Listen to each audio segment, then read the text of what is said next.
Gente, existe uma outra maneira e mais elegante também de obter as propriedades necessárias da função de onda de duas partículas idênticas, seja bóson, seja férmions, considerando um operador chamado operador de troca.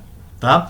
O que faz o operador de troca? Ele age sobre uma função de dois férmions ou dois bósons e troca essas partículas de lugar. Veja, essa função aqui, f, é uma função qualquer que depende da posição da primeira partícula e da posição da segunda partícula, R1 e R2, né, respectivamente.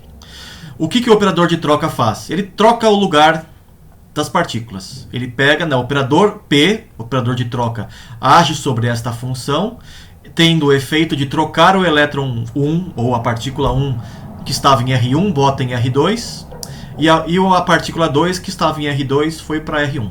Né? Ou seja, trocou as partículas de lugar. Este é o efeito do operador troca, tá? Que eu estou chamando aqui de P-chapéu. Tudo bem? É um operador, certo? Não sei se é hermitiano ou não, mas é um operador, ele faz uma ação. Dá para demonstrar, inclusive, que ele tem todas as propriedades de um operador linear, né? Ou seja, a propriedade comutativa, a propriedade multiplicativa, etc. Bom, quais são os autoestados e autovalores do operador de troca? A gente vai precisar desses números para chegar a conclusões sobre a função de onda daqui a pouco. Tá? Neste vídeo aqui, vamos falar sobre os autoestados do operador de troca. Bom, vamos supor que o autoestado seja essa função fp. Tá? É um autoestado do operador troca.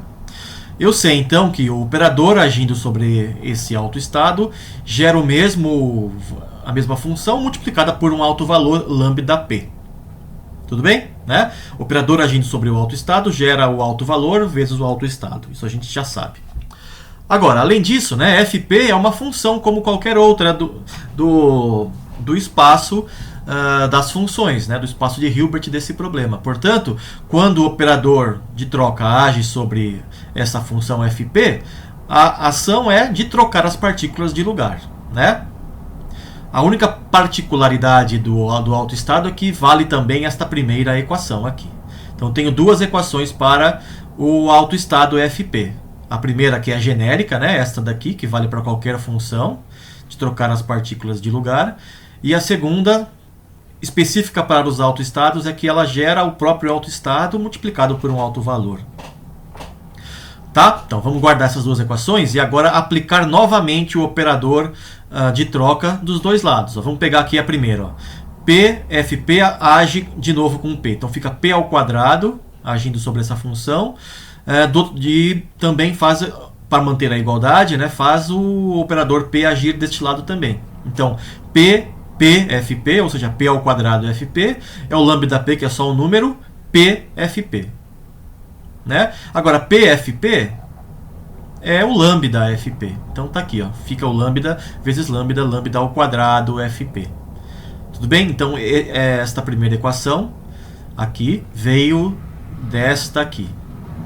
Agora vamos ver o que acontece com a segunda. Né? Eu ajo novamente com o operador P, então aplica o P aqui outra vez, fica P ao quadrado, né? P aplicado duas vezes, é igual ao PFP. Mas, né, PFP de R2 e R1. O operador P age sobre qualquer função trocando as partículas de posição.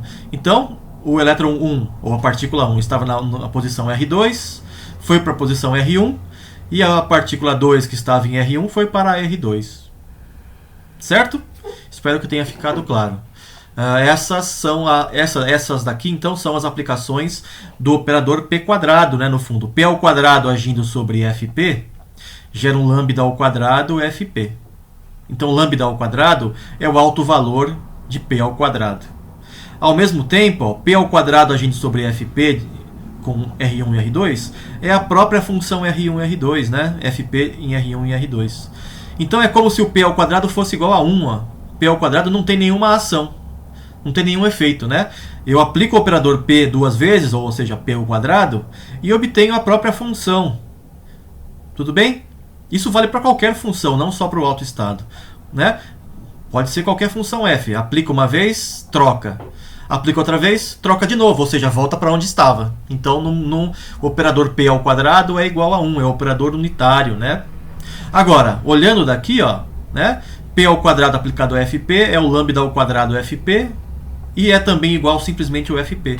Portanto, o lambda ao quadrado, aqui está errado, tá? O 2 vem para cima, eu vou corrigir isso no Google Sala de Aula. Lambda P ao quadrado é igual a 1, portanto, lambda P é mais ou menos 1. Estes são os autovalores do operador P, né? O autovalor do operador P ao quadrado é 1, né? É o lambda ao quadrado, como a gente já tinha visto.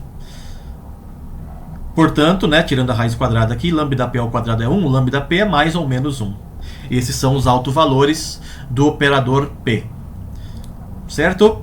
Portanto, né, desta equação aqui, ó, PFP é mais ou menos FP.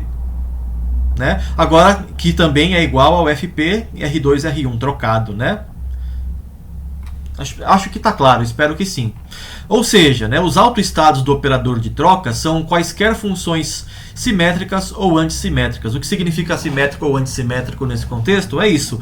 É que trocar os elétrons de posição, ou trocar as partículas de posição, mantém o mesmo sinal aqui da função com os elétrons ou partículas trocadas. Isso é o caso simétrico. No caso antissimétrico, se eu troco as partículas de posição, a função muda de sinal. Tá? Este é um estado antissimétrico. Tudo bem, gente? Espero que tenha ficado claro. Tá? Deem uma fuçada aqui neste vídeo depois e tentem resolver isso passo a passo também, acompanhando no papel, para vocês verem que não é tão difícil assim de achar os autovalores e autoestados do operador de troca.